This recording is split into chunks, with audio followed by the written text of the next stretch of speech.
speaking to you from Mammal Hall here at Carnegie Museum, and I'd like for you to meet Dr. Kenneth Doutt, who is the curator of this section. Dr. Doutt, we're in front of the walruses here, and I understand that you had something to do with their being in the museum.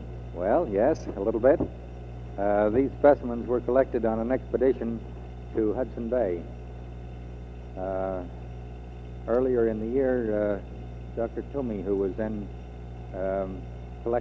field collector for the section of ornithology, and I went up to the Belcher Islands and spent several months collecting specimens there. And then in July, Mr. Lawrence Woods and Colonel Hunt and their wives brought our wives up to join us, and we went to the North Sleeper Islands to collect these walrus.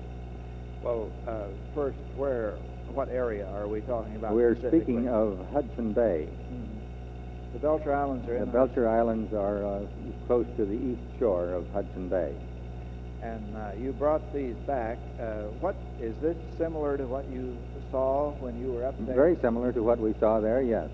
The Eskimos guided us to the island, which they knew well. We had taken 2 Eskimos with us on board the boat to aid in collecting the specimens and to guide us to the place. The island was simply covered with walrus, and this big bull was very much as you see him now. I have some movies of him standing up there like a statue, while the rest of the walrus slithered off into the water. How did you shoot these? From a boat? They were shot from the boat and then harpooned. And on the end of the harpoon line was a float made from a sealskin, an inflated sealskin, which was common Eskimo practice. How many did you bring back? How many's in here? There are 3 adults and a young one here, and we have 2 others in our collection. The young ones, by the way, we got by trade. There were some Eskimos. Another Eskimo boat showed up unexpectedly, manned and run entirely by Eskimos. They were hunting walrus, too. And we had killed a cow, and they had killed these 2 babies. And so we made a trade. They got the better of the deal because they got a great deal more meat, which is what they were after, and we think we got much the better of the trade for ourselves. Well, tell me, on these rocks and so forth, how do you bring back the detail of those? Are those authentic, too? Yes, quite authentic. Not that they're actual rocks, but a rubber latex is spread out over the rock, which makes a very exact impression of the rock itself. And then this is brought back and cast, very much like you would cast something from plaster of Paris. Well, how much does then you build all of this from photographs and other things too, don't you? Yes, that's true. Of course, we had.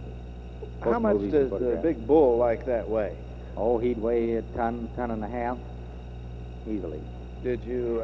The Eskimos who took you out got the meat, I guess. They got the meat, yes. And you got the skin. They thought they were well paid. They hadn't too much use for the skin anyway.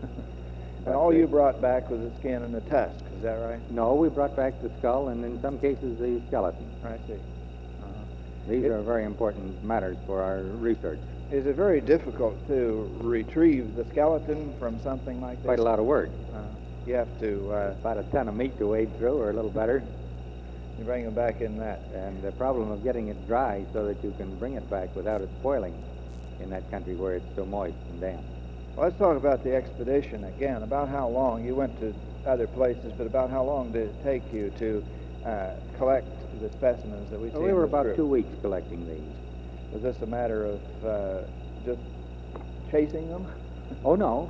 It was a matter of, first of all, of finding them, getting to the right place. Oh, yeah. And then a matter of preparation, days and days of skinning and dressing of the hide. Oh, then the actual work begins after the specimen is killed. Getting the hides and tanning it, I guess. Well, of course, we couldn't do the tanning there. They were brought back here for tanning. You just preserved them. But we had to dress them down, actually shaving down the skin itself because we didn't have enough preservative to hold them as they should have been. I'm fascinated by the fact that when you put this all together, your rocks even look wet. How do you do that? Well, this is a spray that the artist puts on the rock, which makes it look permanently moist. I don't know whether we can see the young walrus on the back of its mother over here, but this is a way that they ride in the water, too, isn't it? This is very typical of what happens. As a matter of fact, I have some movies that show them taken from the boat when we were pursuing them. And the young one would follow along beside its mother as long as it could. And when it got tired, it climbed up on its mother's back, just as this one is doing here. And she carried it. Well, now, it may be possible that people could hear noises in the background of the school children and other people coming through. You have a lot of school children here, don't you? About 1 million visitors a year. Well, that's a lot of visitors. Museum. If you have, And no charge, by the way. It's always free to the public. You haven't been here, well, maybe you can come and take a closer and longer look at the things that we have been showing you.